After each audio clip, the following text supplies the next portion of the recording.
ओम सभी को नमस्ते। मंत्रोच्चारण। ओम सहनाववतु सहनौ भुनक्तु सह वीर्यं करवावहै तेजस्विनावधीतमस्तु मा विद्विषावहै। ओम शांति शांति शांति।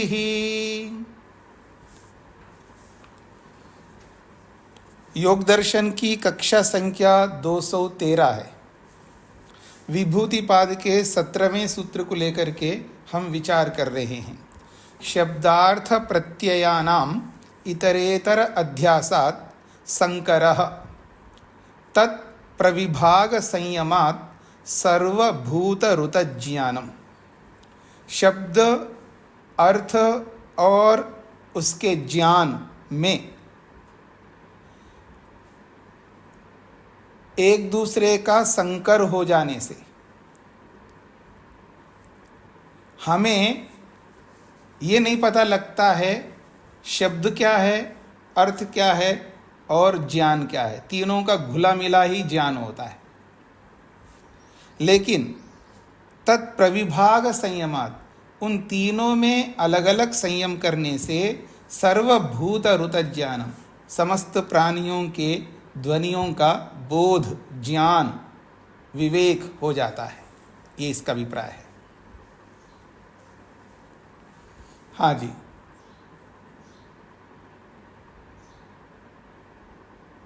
किरण जी को क्या पूछना है?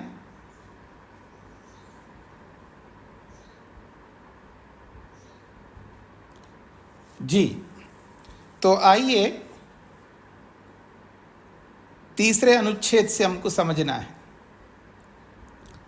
तदेतेषाम् अर्थ संकेतेन अवच्छिन्नानाम् उपसंहृत ध्वनि क्रियाणां या एको बुद्धि निर्भासः तत्पदं वाचकं वाच्यस्य संकेत्यते।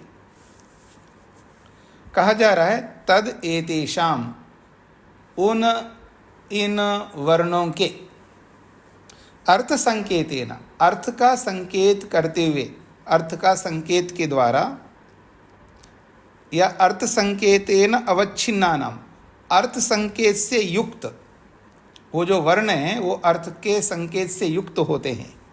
तो वह ये जो वर्ण हैं तदेतेषाम, ये वर्णानाम का विशेषण है। एतेषाम, ये जो वर्ण हैं अर्थ संकेतेन, अर्थ के संकेत के द्वारा युक्त है।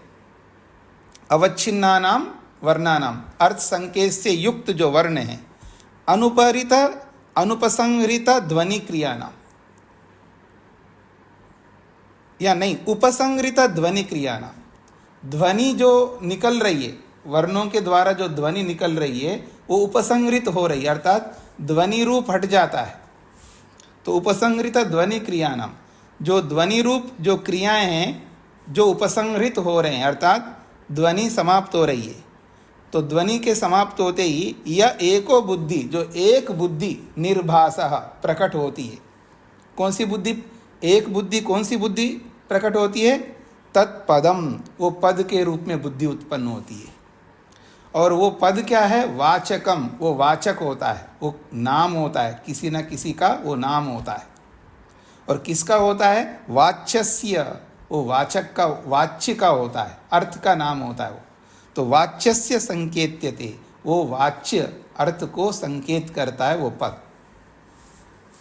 जैसे कल मैंने उदाहरण दिया था, शकुंतला 9 अक्षरों वाला ये नाम है।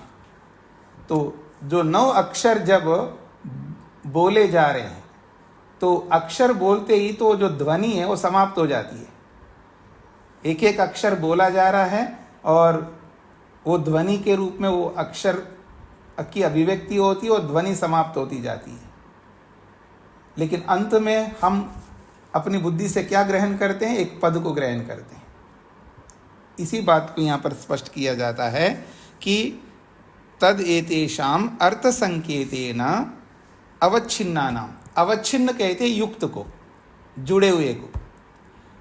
तो ये जो वर्ण हैं वो अर्थ संकेत के द्वारा युक्त हैं, अर्थात अर्थ को संकेत करते हुए जुड़ जाते हैं सारे वर्ण।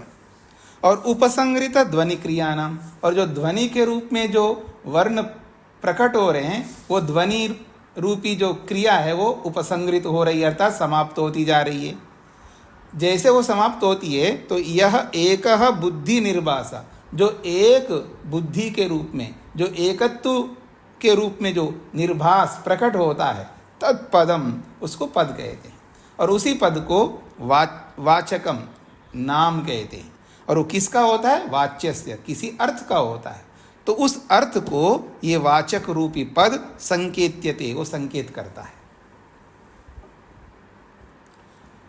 फिर कह रहे हैं तदेकम पदम, फिर वो एक पद होता है। तदेकम पदम एक बुद्धि विषयम, वो एक पद होता है और एक बुद्धि का विषय होता है, अर्थात एक ज्ञान का वो विषय होता है वो पद। एक प्रयत्न आक्षिप्तम, एक ही प्रयत्न से, मानो वो एक ही प्रयत्न से वो प्रकट होता है।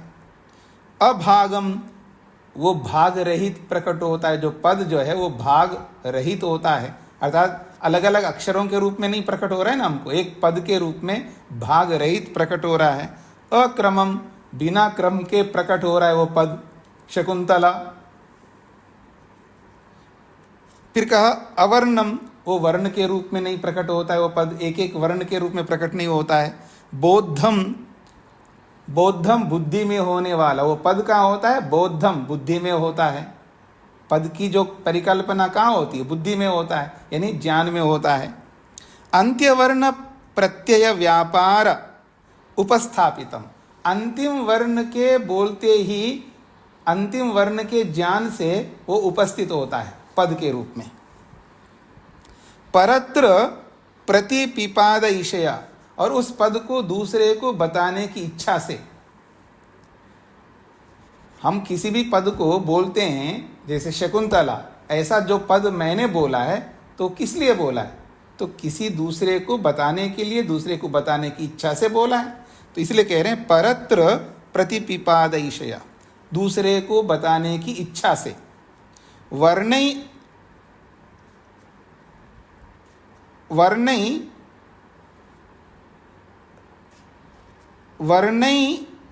व अभिधीयमाने, वर्णों के द्वारा कहते हुए, वर्णै एव अभिधीयमाने, हाँ, वर्णै एव अभिधीयमाने, वर्णों के द्वारा कहते हुए। श्रूयमानेश्च श्रोतृभिः, सुनने वालों के द्वारा सुनते हुए। अनादि वाग व्यवहार वासनानुविद्धया, अनादिकालीन वाणी के व्यवहार से युक्त होता हुआ। लोक बुद्धिया, लौकिक बुद्धि से। सिद्धवत, सिद्ध के समान, नित्य के समान। संप्रतिपत्या प्रतीयते, लौकिक बुद्धि से, नित्य के ज्ञान से वो हमें प्रतीत होता है, प्रकट होता है। ये एक साहित्यिक भाषा एक प्रकार से।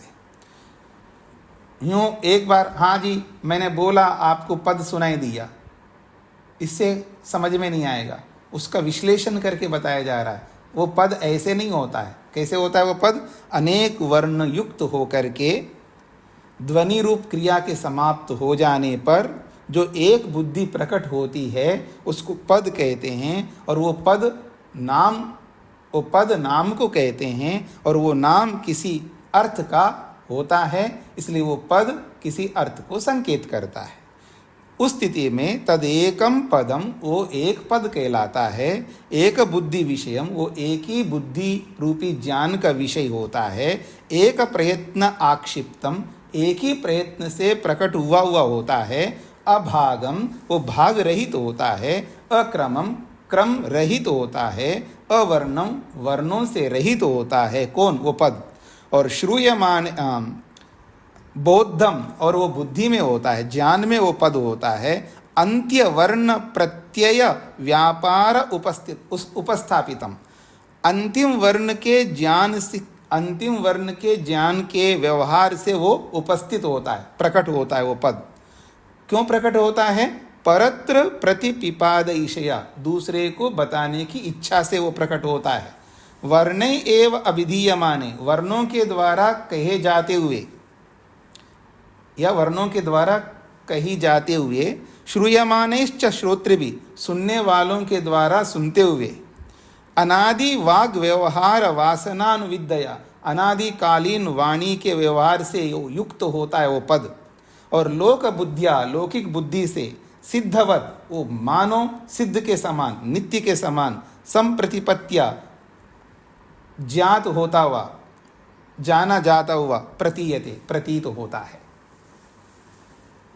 वो कौन है? वो पद है। हाँ जी, सबको समझ में आ रहा है? मैं यूं ही बोलता जा रहा हूं या समझ में भी आ रहा है या नहीं आप लोगों को? किसी को समझ में ना आए तो पूछें। ऐसा पद होता है। पद कैसा होता है उन्होंने विश्लेषण किया, इस तरह का वो पद होता है। अब कहते हैं तस्य संकेत बुद्धितः प्रविभागा, वो संकेत बुद्धि से उसको विभाग किया जाता है, अलग अलग अलग अलग किया जाता है। रेशा जी को क्या पूछना है? जी नमस्ते जी जी, मैं जानना चाह रही है ये जो गद्य पद ये होते हैं, ये भी इसी का नाम है, ये अलग है? क्या बोल रहे हैं आप? दोबारा बोलिए। जैसे पद और गद्य कवितान के होते हैं, ये नहीं, आप पटरी से उतरते जा रहे हैं। गद्य पद्य जो है, गद्य का मतलब है जैसे ये जो बस लिखते जाते हैं ना, हम कोई वर्णन करते जाते हैं, जैसे राम अयोध्या में जन्मे थे और वहाँ से बड़े हो गए, जंगलों में जा कर के विश्वामित्र से शिक्षा ग्रहण किया, उसके बाद विवाह किया, उसके बाद ये हुआ ये हुआ, ये सारा बोला जा रहा है, ये गद्य कहलाता है। और पद्य का मतलब है, पद्य होता है, आप जानते हैं, वो पद्य अलग होता है, गद्य अलग होता है। वो यहाँ के प्रसंग में तो है ही नहीं वो गद्य पद्य के बारे में, यहाँ पद शब्द है। जी ठीक है, ये मैं जानना चाह रही, कभी वो नहीं जानना क्यों चाह रहे हो आप? प्रसंग से हट करके क्यों जानना चाह रहे हैं गद्य को और पद्य को? यहाँ पद शब्द बोला जा रहा है। पद का मतलब एक वर्ड, एक शब्द, बस इतनी सी बात है। जैसे रेशा, ये एक पद है। अब ऐसा थोड़ा आप पूछोगे रेशा का मतलब गद्य होता है या पद्य होता है, ऐसा थोड़ा आप कहेंगे। अब बोलो, अब मैं आप ही के ऊपर बोल रहा हूं। रेशा एक पद है। ठीक है जी, आप सही समझा रहे हैं, मुझे ऐसा लगा कभी। हाँ नहीं, ऐसा नहीं लगना चाहिए, पटरी से नहीं उतरिएगा। हाँ जी, हाँ जी, निर्मला जी, निर्मला जी। नमस्ते स्वामी जी। जी थोड़ा सा अनादि बाग व्यवहार है, इसको थोड़ा सा जीवित कर देंगे इस तरह से। हाँ, अनादि वाणी, अनादिकालीन वाणी के व्यवहार से युक्त है ये सारे पद। तो हम अनादिकाल से बोलते आ रहे हैं ना, हमारी जो वाणी जो है अनादिकाल से चली आ रही है। प्रवाह से अनादिकाल है, यहाँ पर अनादि का मतलब है प्रवाह से, अनादिकाल से हम बोलते जा रहे हैं। ये सारे पद हमारे वाणी के साथ जुड़े हुए हैं, हमारी वाणी से युक्त है सारे पद अनादिकाल से, ये कहना चाह रहे हैं जी। स्पष्ट हो गया? जी स्वामी जी। जी हाँ जी, शकुंतला जी को क्या कहना है?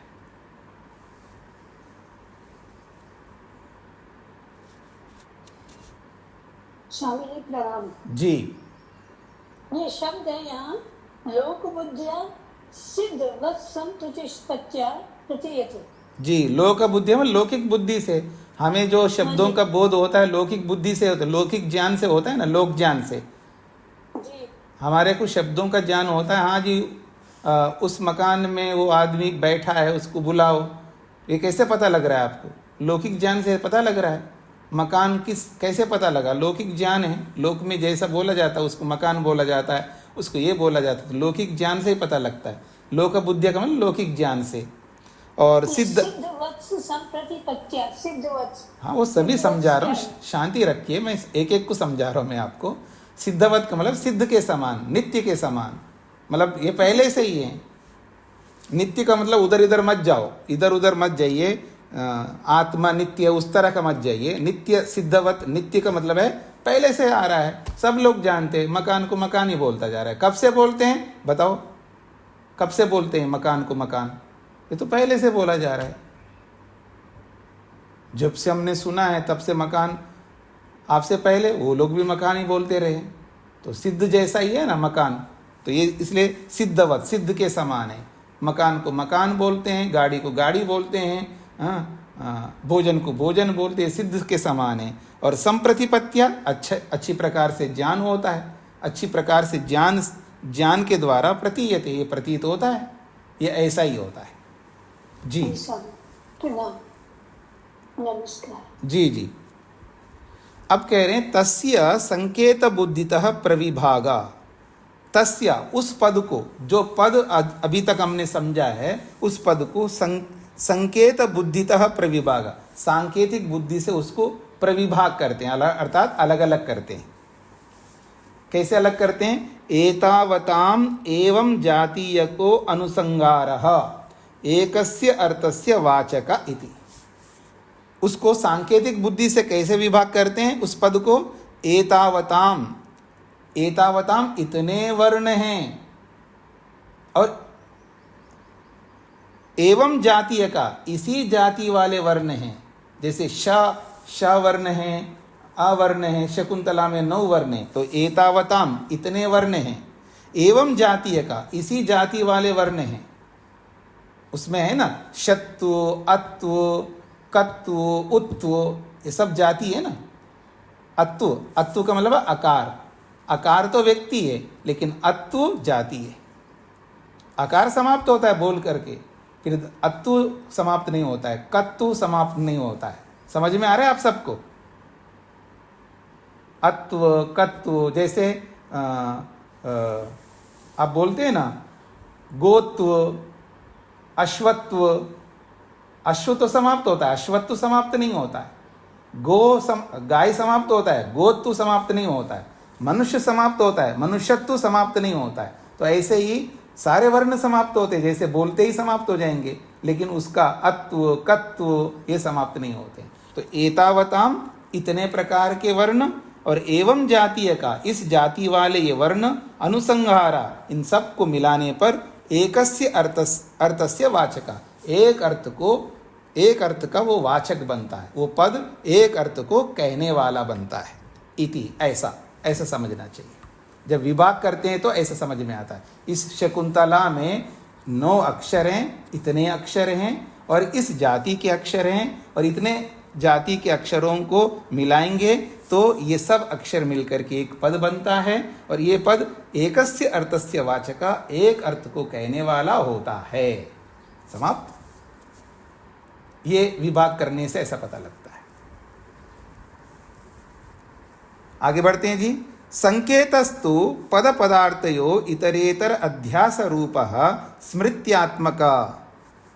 संकेतस्तु, ये जो संकेत करते हैं हम लोग, किसी को घड़ा बोल दिया, किसी को लड्डू बोल दिया, किसी को माइक बोल दिया, किसी को घड़ी बोल दिया, ये जो संकेत करते हैं, संकेतस्तु, ये जो संकेत तो पद पदार्थयो इतरेतर अध्यास रूपा, पद और पदार्थ इन दोनों का इतरेतर अध्यास रूप, एक दूसरे का अध्यास रूप होता है, अर्थात एक दूसरे में घुल मिल जाते हैं।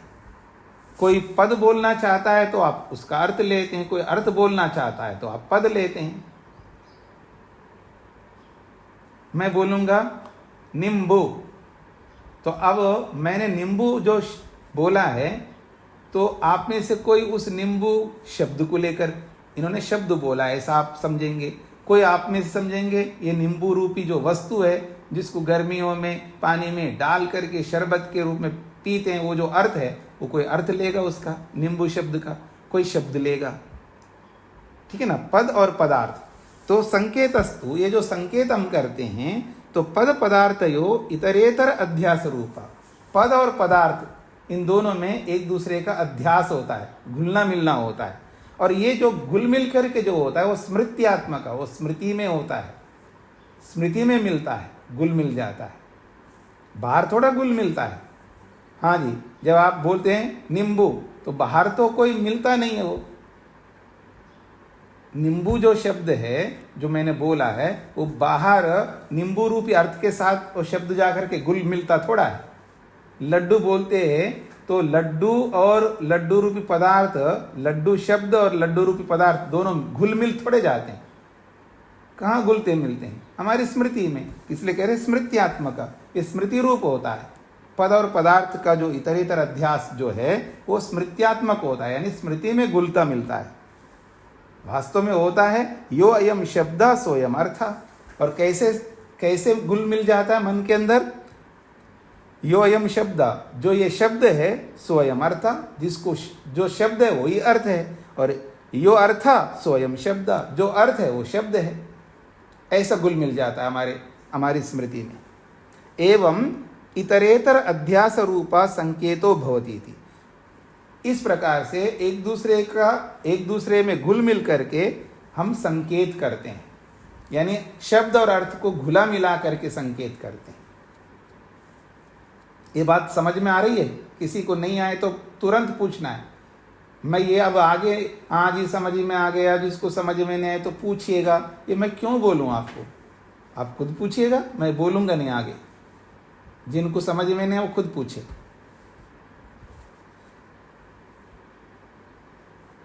तो यहां पर यह बताया संकेत जैसे ही शब्द का हम करते हैं तो शब्द और अर्थ दोनों घुल मिल जाते हैं। कहाँ घुल मिल जाते हैं? स्मृति में घुल मिल जाते हैं। बाहर तो घुल मिल नहीं सकते, तो घुल मिलते हैं स्मृति में, मन में घुल मिलेंगे। क्योंकि जो शब्द होता है उसको अर्थ समझ लेते हैं कोई, जो अर्थ होता है उसको शब्द समझ लेते हैं। इस प्रकार एवं इतरेतर अध्यास रूपा संकेतो भवति, ये एक दूसरे के अंदर घुल मिल करके ही इनका संकेत किया जाता है। एवं इस प्रकार से एते शब्दार्थ प्रत्यया इतरेतर अध्यासात संकीर्णा।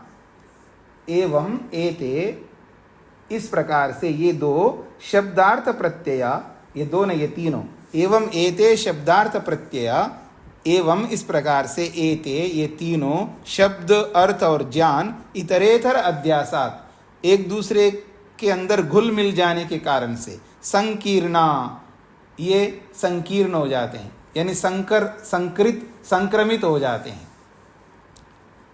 कैसे? गौ इति शब्दः, गौ इति अर्थः, गौ इति ज्ञानम्। वास्तव में गौ एक शब्द होता है, गौ एक अर्थ होता है और गौ एक ज्ञान होता है। ये तीनों अलग अलग है। लेकिन जब कोई व्यक्ति गौ बोलता है तो गौ बोलते ही शब्द अर्थ ज्ञान घुले मिले रहते हैं। कहाँ पर?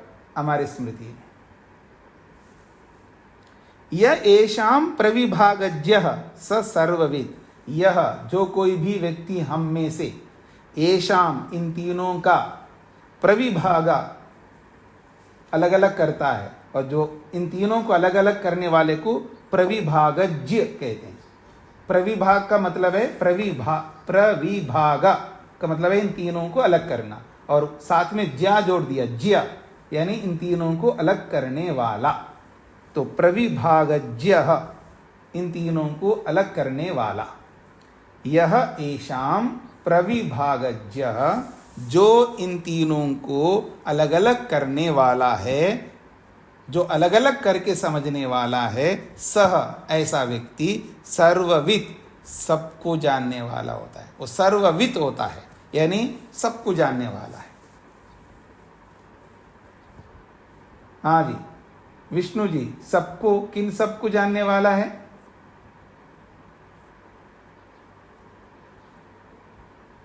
विष्णु जी। शब्द अर्थ ज्ञान। हाँ बिल्कुल, प्रसंग के अनुसार आप बोल रहे हैं। तो सब सर्वविद मतलब सबको जानने वाला। कौन सब? कौन है वो सब? वो तीन ही तो हैं हमारे प्रसंग में, शब्द अर्थ और ज्ञान। तो जो इन तीनों को अलग अलग करके जानने वाला होता है वो सर्वविद बन जाता है। अर्थात शब्द क्या होता है उसको समझने वाला होता है, अर्थ क्या होता है उसको समझने वाला होता है, ज्ञान क्या होता है उसको समझने वाला होता है। अर्थात शब्द को अलग समझने वाला है, अर्थ को अलग समझने वाला है और ज्ञान को अलग समझने वाला है। पर हम ऐसे नहीं, हम तीनों को घुला मिला करके समझने वाले हैं हम लोग। पर जो इनमें संयम करता है वो तीनों को जानता है, लेकिन तीनों को अलग अलग जानता है, अलग अलग समझता है, स्पष्ट समझ में आता है उसको, वो भ्रांति में नहीं आता है। हम लोग बहुत भ्रांति में रहते हैं। हम लोग क्या करते हैं, बहुत भ्रांति में रहते हैं, सुबह से लेकर शाम तक न जाने कहां कहां भ्रांति में रहते हैं हम लोग। पत्नी सोचती आपने तो ही बोला था, अरे मैंने क्या बोला था, मैंने शब्द बोला है, तुमने अर्थ समझ लिया है, और मैंने अर्थ बोला है तो तुमने शब्द समझ लिया है, तुम्हारी गलती है। चाहे वो पति हो, चाहे पत्नी हो, चाहे बेटा हो, चाहे बेटी हो, चाहे गुरु हो, चाहे शिष्य हो, चाहे कोई भी हो, हम सब भ्रांति में रहते हैं, भ्रांति में समझते रहते हैं। इन सारी भ्रांतियों से दूर होना है तो हमें सावधान रहना होगा। बहुत सारी भ्रांतियां हमारे जीवन में रहती है। लोग समझते हैं मैं बिल्कुल ठीक चल रहा हूँ, मेरी जिंदगी ठीक चल रही है, मैं बिल्कुल निष्पाप हूँ। उसको समझ में नहीं आता है कितना पापी है। जो अपने आप को निष्पापी समझ रहा है, उसको पता ही नहीं है पाप कितने प्रकार के होते हैं, और कितने प्रकार के पाप मैं पानी की तरह बहा रहा हूँ, लेकिन फिर भी अपने आप को देवता मानता है। मैं बिल्कुल सटीक हूँ जी, मेरे को सब पता है, आई नो एवरीथिंग, ऐसा चलता है व्यक्ति, लेकिन सुबह से लेकर शाम तक न जाने कितने बार भ्रांति से युक्त रहता है। पर यह एशाम प्रविभागज्य, जो इन तीनों को अलग अलग करके देखने वाला होता है, स सर्वविद, वो इन तीनों को अच्छी तरह जानने वाला होता है, उसको कभी भ्रांति नहीं होती है। ये इसका अभिप्राय है। आगे बढ़ते हैं जी। सर्वपदेषु च अस्ति वाक्य शक्ति ही, और एक बहुत बड़ी बात कही है। आपको याद है इसी सूत्र के भाष्य में प्रारंभ में बताया, प्रत्येक वर्ण में अर्थ को समझाने का, प्रत्येक वर्ण अर्थ को बताने का सामर्थ्य रखता है। प्रत्येक वर्ण अर्थ को बताने का सामर्थ्य रखता है, आपने सुना है। अब अगली बात बोला जा रहा है, सर्वपदेषु, सभी पदों में, अस्ति वाक्य शक्ति, सभी पदों में वाक्य को कहने का सामर्थ्य है। मेरी बात को समझने का प्रयत्न करिएगा। पद तो एक होता है, वाक्य अनेक होते हैं, याद रखिएगा। वाक्य में अनेक पद होते हैं ना, लेकिन यहां पर बोला जा रहा है एक पद वाक्य को बताने का सामर्थ्य रखता है। एक पद वाक्य को बताने का सामर्थ्य रखता है। कह रहे सर्वपदेषु च अस्ति वाक्य शक्ति ही, सभी पदों में वाक्य को कहने की शक्ति, सामर्थ्य होता है।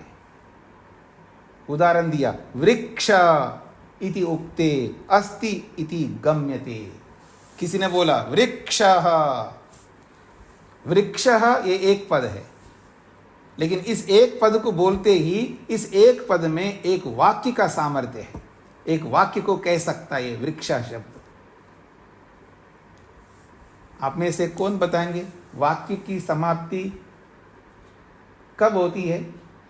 मैंने बोला वृक्षः, अब इस वृक्षा शब्द के साथ में क्या ऐसा जुड़े जिससे वाक्य पूरा हो जाता है? आप में से कौन कौन बता सकते हैं? देखते हैं आपका ग्रामर कैसा है, व्याकरण कैसा है। सब कुछ यहाँ लिखा हुआ है, आप नकल करके भी बता सकते हैं। I agree with you. मैं आप स्वीकार करूंगा आपके नकल को भी, क्योंकि नकल करने में भी थोड़ा सा वो चाहिए, अकल चाहिए जी। अभी कुछ लोगों के हाथ खड़े नहीं हो रहे हैं, मैं चाहता हूं सबके हाथ खड़े होने चाहिए, और ऐसे ना जान करके भी हाथ नहीं खड़ा करना है, जान करके हाथ खड़ा करना है। अच्छा कमलेश जी बताइए। वृक्ष अस्थि, वृक्ष है, यानी इससे पूरा वाक्य हो जाएगा अस्थि लगाने से। वो अस्थि क्या है? आई डोंट नो, मेरे को नहीं पता अस्थि क्या होता है, सामने वाले को पता नहीं है। वो अस्थि जोड़ने से वाक्य पूरा होता है, आपने बोल तो दिया है, लेकिन सामने वाले को ये नहीं पता है अस्थि क्या होती है या क्या होता है, वो समझाना पड़ेगा ना आपको।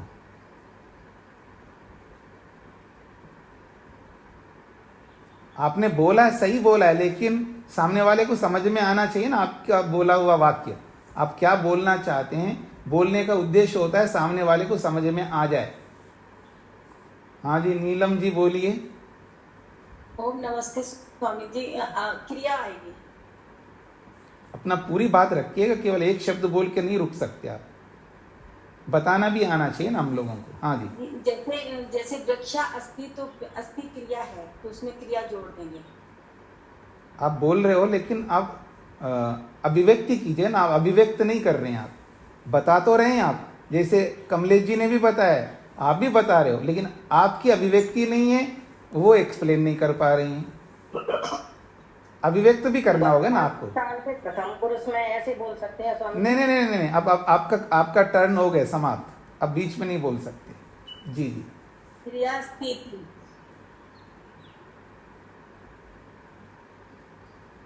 अच्छा वेद प्रिया जी बताइए।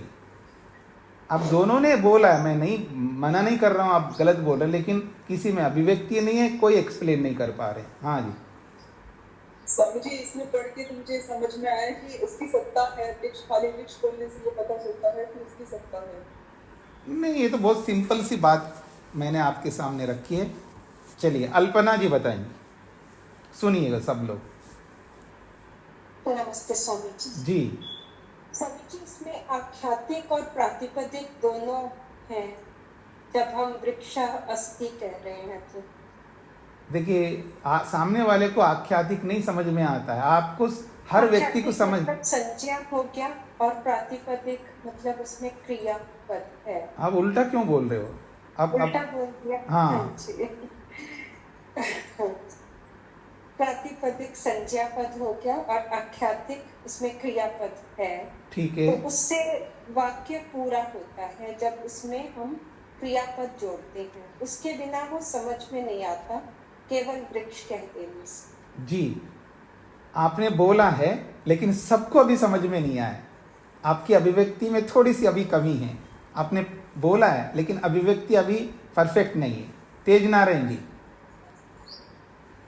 ये स्वामी वृक्ष शब्द सुनते ही ये प्रश्न होता है, वृक्ष क्या है? वृक्ष खड़ा है, लहलहा रहा है, सूख गया है, क्या है? जो प्रश्न उठता है तो क्रियापद जब लग जाता है तो वो वाक्य पूरा हो जाता है।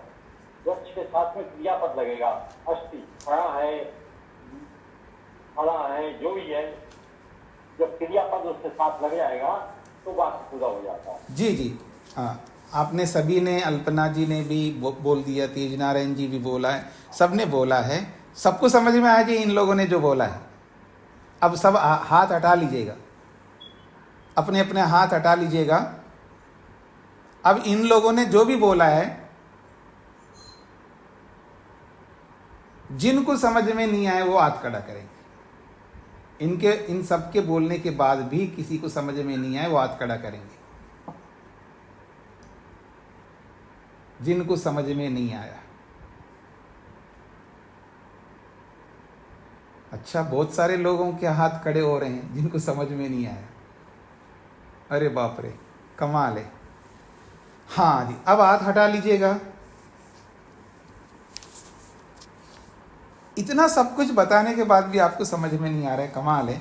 तो ऐसा है, यहाँ पर ये बोला जा रहा है, एक पद को आप शब्द बोल सकते, पद बोल सकते हैं।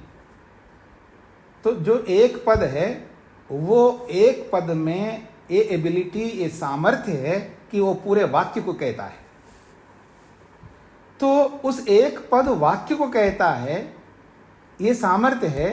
तो इस सामर्थ्य को एक्सप्लेन करना है। कब एक वाक्य बनता है, कंप्लीट सेंटेंस कब बनता है? तो किसी भी पद के साथ में जब कोई क्रिया को जोड़ देते हैं तब वो पद कंप्लीट वाक्य बन जाएगा। बस उसके साथ केवल क्रिया जोड़ दो तो वो एक सेंटेंस बन जाएगा। उस पद के साथ एक क्रिया जोड़ दो तो वो एक सेंटेंस बन जाएगा, वो एक वाक्य बन जाएगा। तो कंप्लीट वाक्य हो गया क्रिया को जोड़ते ही। तो अब वृक्षः ये एक पद है, लेकिन ये पद अपने आप में पद होते हुए भी एक सेंटेंस है, एक वाक्य है। कैसे वाक्य है? इसके साथ एक क्रियापद जोड़ दो। तो मैंने जोड़ दिया है, वृक्षः अस्ति। अस्ति का मतलब है, वृक्ष है। है जो है क्रियापद है।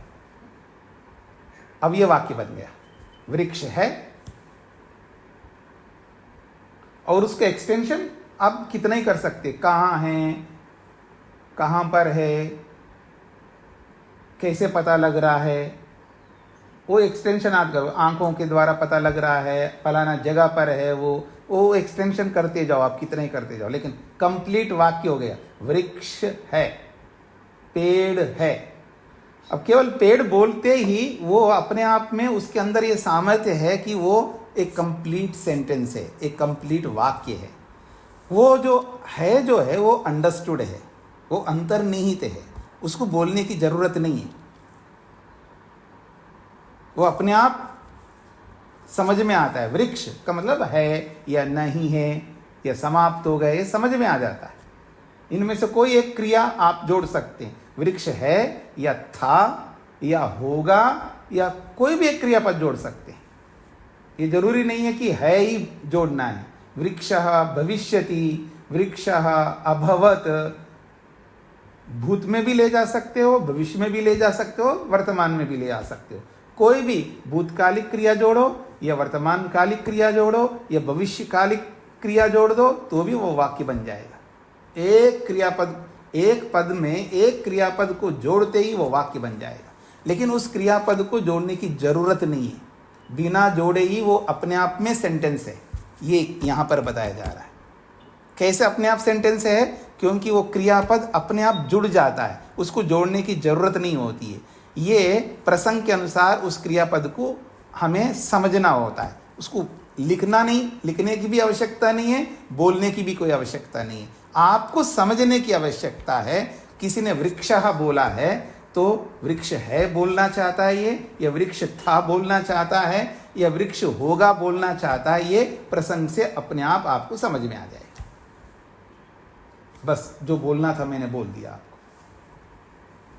यहां संस्कृत में यही बताया, सर्वपदेषु च अस्ति वाक्य शक्ति ही, सभी पदों में वाक्य को कहने की शक्ति सामर्थ्य है।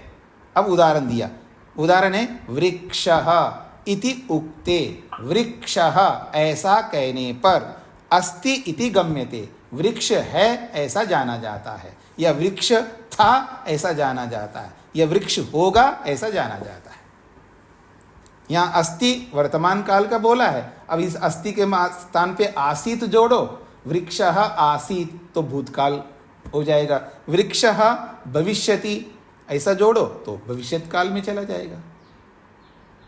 ऐसा आगे बढ़ते हैं। अब तो समझ में आ गया होगा आप सबको, अब नहीं कह सकते समझ में नहीं आया। अब भी कहोगे ना तो फिर मैं आपको नहीं समझा सकता जी। आगे बढ़ते हैं। न सत्ताम पदार्थो व्यभिचरति इति,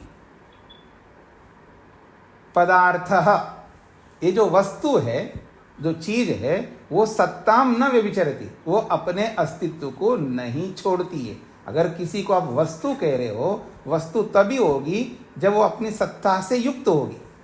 बिना सत्ता के वस्तु नहीं होती ना। सत्ता का मतलब विद्यमानता, एग्जिस्टेंस। कोई वस्तु है तो उसका एग्जिस्टेंस, उसकी सत्ता होनी चाहिए। तो यही कहना चाह रहे, न सत्ताम पदार्थो व्यभिचरति इति, पदार्थ यानी वस्तु, चीज अपनी सत्ता को नहीं छोड़ती है। तथा न ही असाधना क्रिया अस्ति इति। अब अगली बात कहिए, बहुत रोचक बात है। न तथा उसी प्रकार, जैसे वृक्ष ऐसे बोलते ही क्रिया अपने आप जुड़ जाती है, ठीक उसका उल्टा कर दो, क्रिया बोलते ही अपने आप पद जुड़ जाएगा। उस पद को दूसरे शब्दों में आप बोलेंगे तो साधन बोलेंगे, और उस साधन को दूसरे शब्द में बोलेंगे तो कारक बोलेंगे। कारक, कारक कहो, साधन कहो या पद कहो, एक ही बात है। तो कह रहे हैं तथा उसी प्रकार से न ही असाधना क्रिया अस्ति इति। ये जो क्रिया है बिना साधन के क्रिया नहीं होती है, अर्थात बिना कारक के क्रिया नहीं हो सकती है, बिना पद के क्रिया नहीं हो सकती।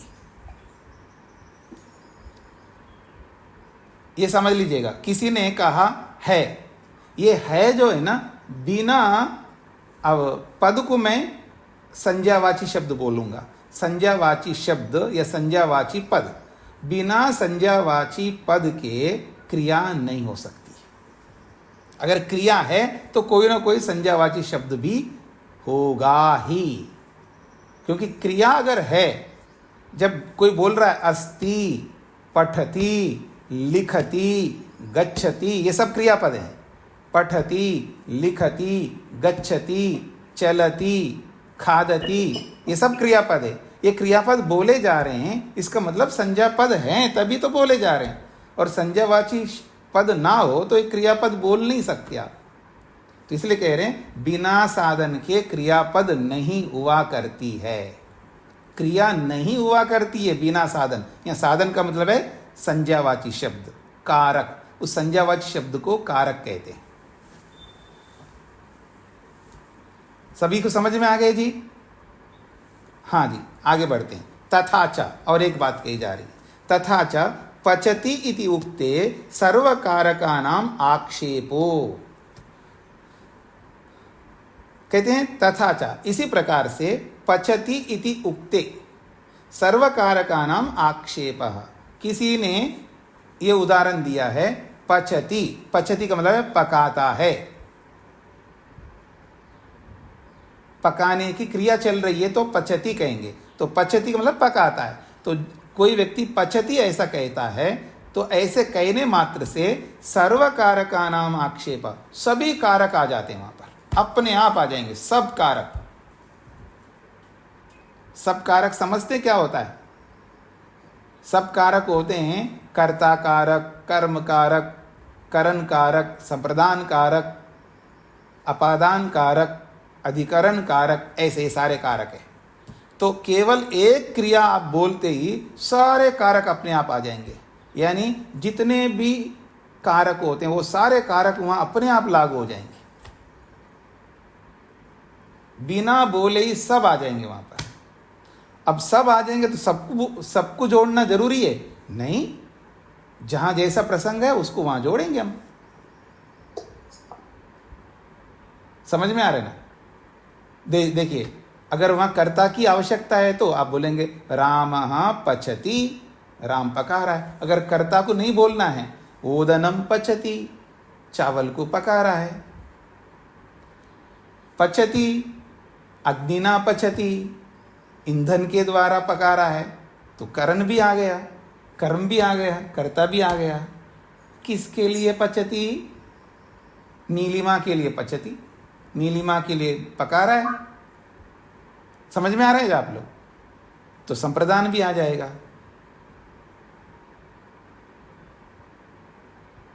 अब ये पकाने की क्रिया कहीं से तो होती है ना। कस्मात, कहां से पका रहे हैं? पाकशालायाः आनीय पचति, या भंडागारात आनीय पचति। भंडागार से लाकर के, यानी भंडार में तो चीजें होती हैं पकाने की चीजें, भंडार से लाया और पकाया जा रहा है। तो अपादान भी है, क्योंकि जिस चीज को पकाया जा रहा है तो कहीं से तो आया ना, और जहां से आया उसको पंचमी विभक्ति लगाना होगा। वहां अपादान भी आ गया। अधिकरण भी आ जाएगा, आधार। कहाँ पका रही है? ये पका रहा है, घर में पका रहा है, या आश्रम में पका रहा है, या होटल में पका रहा है, तो आधार भी आ जाएगा। सारे कारक आ जाएंगे वहां पर। स्पष्ट हो रहा है सबको? तो यही कहा जा रहा है कि तथा, और भी एक बात कहना चाहते हैं, पचति इति उक्ते, अगर कोई पकाता है ऐसा कह दिए जाने पर सर्व कारकानाम आक्षेपः, सभी कारक वहां उपस्थित हो जाते हैं। आक्षेप का मतलब उपस्थित हो जाना। सारे कारक, जितने भी कारक होते हैं, सब कारक आकर के वहां जुड़ जाते हैं। नियमार्थो अनुवाद। फिर जब हम नियम करते हैं तो वो अनुवाद के लिए नियम होता है। अनुवाद के लिए का मतलब है कर्तृ, करण, कर्मणाम, क्षेत्र, अग्नि, तंडुलानाम इति। तो ये जो कर्तृ का मतलब कर्ता, करण का मतलब साधन, कर्म का मतलब कर्म। ये जो कर्ता कारक है, करण कारक है, कर्म कारक है, ये जो बोला जाएगा कि रामः पचति, ये अनुवाद है। यूं तो सारे कारक वहां पर आ गए, लेकिन हम स्पष्टीकरण के लिए अनुवाद कर रहे हैं, क्योंकि अनुवाद जो है बाद में बोला जाता है, पहले कुछ बोला जाता है, उसका अनुवाद किया जा रहा है। भाई पचती आपने कहा, कौन पचा रहा है? अरे रामः पचती, ये अनुवाद है। पचती तो बोला है आपने, क्या पचा रहा है? अरे ओदनम पचती, तो कर्म अपने आप आ जाएगा, ये अनुवाद है। ओदनम पचती अनुवाद है, राम पचती अनुवाद है, अग्निना पचती अनुवाद है। ये कहना चाह रहे नियमार्थो अनुवाद, नियम करने के लिए अनुवाद किया जाता है। किसका, कैसे नियम? कर्ता का नियम, करण का नियम, कर्म का नियम। कर्ता कौन? चैत्र नामक कर्ता है, और करण कौन? अग्नि नाम, अग्नि जो है ये करण है, और कर्म कौन? तंडुल है, चावल पकाता है, ओदनम। ये है। आगे बढ़ूं मैं। दृष्टम च वाक्यार्थे पदरचनम। ऐसा ही नहीं, हम केवल अपने आप यूं ही नहीं बोल रहे हैं कि बस पद बोलते ही वाक्य समझ में आता है, पद बोलते ही वाक्य पता, उसमें वाक्य एक ही पद में पूरा वाक्य बैठा हुआ है, ये ऐसे हम नहीं बोल रहे हैं, क्योंकि ऐसे पद होते हैं, वो पद ये बताते हैं, ये पद अपने आप में वाक्य है। उदाहरण दे रहे हैं, दृष्टम च वाक्यार्थे पदरचनम। वाक्य को बताने के लिए पदों की रचना भी होती है, यानी पदों का प्रयोग भी किया जाता है। वाक्य पूरा, एक ही पद पूरा वाक्य होता है, उस पद में पूरा वाक्य एकदम स्पष्ट होता है, क्योंकि पदों की रचना जो हुई है, कुछ ऐसे पद हैं उनकी रचना ऐसी हुई है, वो अपने आप में वो पूरा वाक्य है। जैसे आप में से कौन महानुभाव है अपने माइक को बंद करके नहीं रखते? क्यों बताना पड़ता है मेरे को? खुद सावधान नहीं रहते आप जी। अब देखिएगा, श्रोत्रिय, ये एक पद है, श्रोत्रिय। श्रोत्रिय, तो ये श्रोत्रिय अपने आप में एक बहुत बड़ा वाक्य है। श्रोत्रिय को श्रोत्रिय क्यों कहते हैं? छंदो अधीते, जो वेद पढ़ता है ना उसी को श्रोत्रिय कहते हैं। क्या नाम रखा है इसको, कहते हैं अनवर्थ, अनवर्थ संज्ञा। जैसा नाम वैसा ही अर्थ है। हाँ जी, किसी से पूछा मैं, प्रमोद जी बेटा का क्या नाम है? धनपति है जी। अरे वाह, कमाल का नाम रखा है। कितना धन है जी उनके पास? नहीं जी वो तो बेरोजगार है। अरे भले आदमी, नाम धनपति रखा है और बेरोजगार है, रोडपति है, रोड में सोता है, तो उसका नाम धनपति? ऐसे नाम रखते हम लोग। पर वेद में, ऋषियों के ग्रंथों में कैसे नाम रखते हैं? अर्थ के अनुसार, जैसा अर्थ वैसा ही नाम। तो ये कह रहे श्रोत्रिय। श्रोत्रिय जो ये पद है, ये अपने आप में वाक्य है। क्या वाक्य है? छंदो अधीते, वेद पढ़ता है, जो वेद पढ़ता है उसको श्रोत्रिय कहते हैं। ऐसे अपने नाम के पीछे श्रोत्रिय मत जोड़ना, और जोड़ो तो फिर रोज वेद पढ़ते रहना है। बिना नागे के रोज वेद पढ़ो, तब आप श्रोत्रिय कहलाएंगे।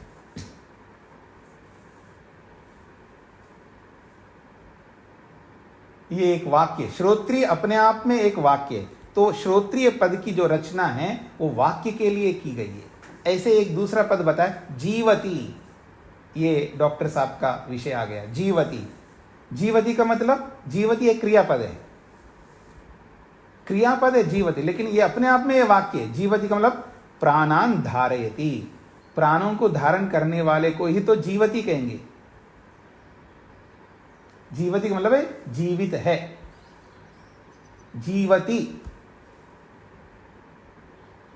जैसे डॉक्टर लोग पूछते हैं कई बार, पेशेंट ऐसे लाश की तरह पड़े रहते हैं, अरे जी रहा है या मरा है, हाँ जिंदा है या नहीं है?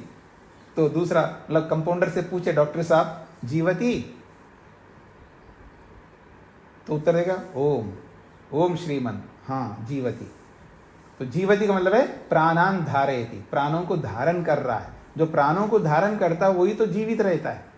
तो प्राणान धारयति ये वाक्य है, लेकिन जीवती में ही वो पूरा वाक्य है। प्राणान धारयति, जीवती पद जो है प्राणान धारयति इस वाक्य को कहता है। श्रोत्रिय छिंदो अधीते इस वाक्य को कहता है। ये दो उदाहरण दिए।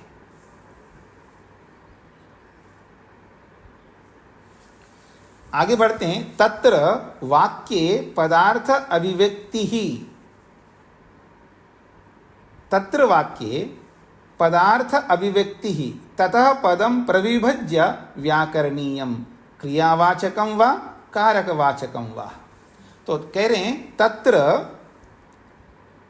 वाक्ये पदार्थ अभिव्यक्ति ही, उस वाक्य में पदार्थ को प्रकट करने का सामर्थ्य है। ततः पदम प्रविभज्य व्याकरणीयम, फिर भी उस पद को प्रविभज्य खोल करके व्याकरणीयम बताना पड़ता है, बताना चाहिए आपको। अगर ऐसा नहीं बताएंगे तो पता नहीं चलेगा क्रियावाचकम व कारकवाचकम व। जिस पद को आपने बोला वो क्रियावाची है या कारकवाची है, यानी वो पद क्रिया को कह रहा है या क्रिया को कहने वाला वो पद है या कारक को कहने वाला पद है। क्योंकि बहुत सारे ऐसे पद होते हैं दिखने में वो ऐसा लगता है वो क्रियापद है, लेकिन वो क्रियापद नहीं होता, वो वो कारक पद होता है। कई बार दिखता कारक पद के रूप में, लेकिन होता है क्रियापद के रूप में। इसलिए हमको उसका विभाग करके बताना पड़ता है। व्याकरणीयम का मतलब बताना चाहिए, उसकी व्याख्या करनी चाहिए कि यद्यपि वो पद वाक्यार्थ को बताने में समर्थ हैं, लेकिन पदम प्रविभज्य, उस पद को विभाग करके आपको बताना पड़ेगा कि वो कारकवाची शब्द है, कारक को कहने वाला है या क्रिया को कहने वाला है, यानी वो संज्ञा को कहने वाला है या क्रिया को कहने वाला पद है, ये कहना चाह रहे। अन्यथा अगर ऐसा नहीं होगा तो कह रहे हैं भवति अश्वो अजापय इत्येवमादिषु नाम आख्यात सारूप्यात् अनिर्ज्यातम कथम क्रियायाम कारके वा व्याक्रिया इति व्याक्रियेता इति। कह रहे हैं अगर आप व्याख्या करके नहीं बताओगे तो तीन उदाहरण दिए इन्होंने। भवति एक, अश्वः दो और अजापय तीन, ये तीन पद दिए हैं। भवति, अश्वः, अजापय, ये तीन पद दिए और इन तीन पदों को बोलते ही ये अपने आप, ये तीनों पद अपने आप वाक्य है, ये तीन वाक्य है, लेकिन आपको बताना पड़ेगा। अगर आप नहीं बताओगे तो पता नहीं चलेगा। मेरी ओर देखिए, अब बारी आ गई मेरी ओर देखने का। अगर किसी ने भवती बोला है, किसी ने अश्व बोला है, किसी ने अजापय बोला है, इतना ही बोल करके रुक गया, कोई भी, वो अपने आप में भवती वाक्य है, अपने आप में अश्व वाक्य है, अपने आप में अजापय वाक्य है, लेकिन बोलने वाले को बताना पड़ेगा कि ये भवती किस लिए बोल रहे हैं, ये अश्व किस लिए बोल रहे हो, व्याख्या करके बताना पड़ेगा। अगर व्याख्या करके नहीं बताओगे तो किसी को नहीं पता चलेगा कि ये क्या बोलना चाहते हैं। यद्यपि भवती जो है क्रियापद भी होता है और संज्ञा पद भी होता है, ये तो उसको पता है, भाषा विज्ञान जानने वाले को पता है भवती क्रियापद भी होता है और संज्ञा पद भी होता है। लेकिन इसने जो बोला है वो क्रिया के रूप में बोला है या संज्ञा के रूप में बोलेगा, उसको कैसे पता चलेगा सुनने वाले को? आपको उसका विभाग करके बताना पड़ेगा, ये कहना चाह रहे हैं। उसने अश्व बोला है, अश्व शब्द जो है ये क्रियावाची भी है और अश्व जो है ये संज्ञावाची भी है। अजापया जो है ये क्रियावाची भी है और संज्ञावाची भी है। ये तो जानता है दोनों हो सकते हैं, लेकिन बोलने वाला किसके लिए बोल रहा है उसको क्या पता है, उसको बताना पड़ेगा, ये कहना चाह रहे हैं। केवल अश्व इतना ही बोल के रुक गए वो, इससे आप नहीं समझ सकते इसने क्रिया बोली है या संज्ञावाची शब्द को बोला है, ये कहना चाह रहे हैं। क्यों? क्योंकि नाम आख्यात सारूप्यात, नामवाची में और आख्यात कहते हैं क्रियावाची, क्रियावाची को आख्यात कहते हैं। अभी अल्पना जी ने जो बोला था वो आख्यात है, तो आख्यात क्रिया को कहते हैं। नाम तो आप समझते हैं नामवाची और आख्यात का मतलब क्रियावाची। तो नाम और क्रियावाची दोनों में सारूप्यात, दोनों में समानता होने से अनिर्ज्ञातम, पता नहीं चलता, कथम क्रियायाम कारकेवा, क्या ये क्रियावाची है, क्रिया को बताने में है, या कारक को बताने में? व्याक्रियता, आपको व्याख्या करके बताना पड़ेगा। जब तक व्याख्या नहीं करोगे तो नहीं पता लगेगा, किसी को नहीं पता लगेगा ये क्रिया को बोलना चाहता है या कारक को बोलना चाहता है। किसको क्या पता लगेगा? बोलने वाले को व्याख्या करके बताना पड़ेगा कि मैंने क्रिया के लिए बोला है या मैंने संज्ञा के लिए बोला है, ऐसा ये कहना चाहते हैं। स्पष्ट हो गया जी जो कहना चाह रहे हैं? इसको और थोड़ा समझेंगे हम आगे चल करके, थोड़ा सा बचा हुआ है इसी संदर्भ को। आप में से अब तक जो सुना इसमें किसी कोई प्रश्न हो तो पूछ सकते हैं।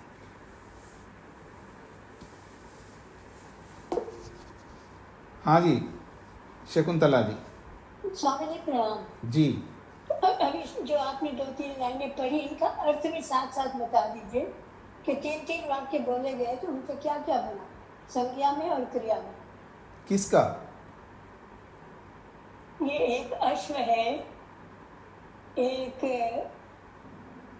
अजाता है, भवती है, ये तीनों से ये भवती क्रियापद भी होता है और भवती संज्ञा पद भी होता है।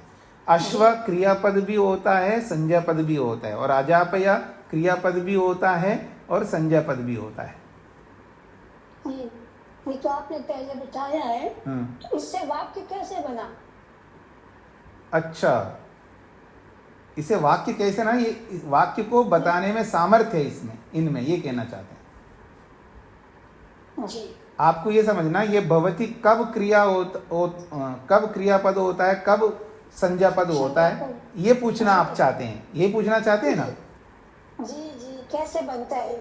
हाँ, कैसे बन जाएगा? तो अभी मैं अभी बताऊंगा ना, आगे खुद बताएंगे यहाँ पर जी। हाँ, उसके लिए आपको धैर्य रखना है, वेट करना है, प्रतीक्षा करनी ठीक है जी। ठीक है। हाँ जी, और किसी कुछ पूछना है? और किसी कुछ पूछना है? हाँ जी ऋचा जी। ओम स्वामी जी नमस्ते। जी स्वामी जी, संबंध में क्या क्वेश्चन बनेगा? कौन सा संबंध? जो कर्ता कर्म संप्रदान उपादान है ना, हाँ जी, तो संबंध में जैसे कर्ता में कौन आएगा क्वेश्चन? नहीं, संबंध कोई कारक तोड़ा है ना, आप इधर उधर क्यों जा रहे हैं? संबंध कोई कारक नहीं है, संबंध किसी के भी साथ हो सकता है। आपके साथ भी संबंध है, मेरा गुरु शिष्य का संबंध है, किसी के साथ माँ पुत्री का संबंध है, किसी के साथ कोई संबंध है। संबंध तो दुनिया भर के होंगे आपके साथ, क्योंकि संबंध कोई कारक नहीं है, तो इसलिए जो कारक है वो बताया मैंने, और संबंध कारक नहीं होता इसलिए नहीं बताया जी। और मतलब संप्रदान में तो किसके लिए आएगा, है ना? मतलब अब वो मेरे को मत पूछिए, आप अपने आपके पास में जानकार भाषा विज्ञान वालों से पूछेगा। मेरे को जितना बताना था वो बता दिया है। आपको ज्यादा समझना है कारकों के बारे में तो ये मुझे समझना, तो फिर मत पूछिएगा ना। हाँ जी, हाँ जी, ठीक है स्वामी जी जी जी, क्योंकि यहाँ के प्रसंग के अनुसार पूछे तो मैं प्रश्न का उत्तर दूंगा। के जय नारायण जी।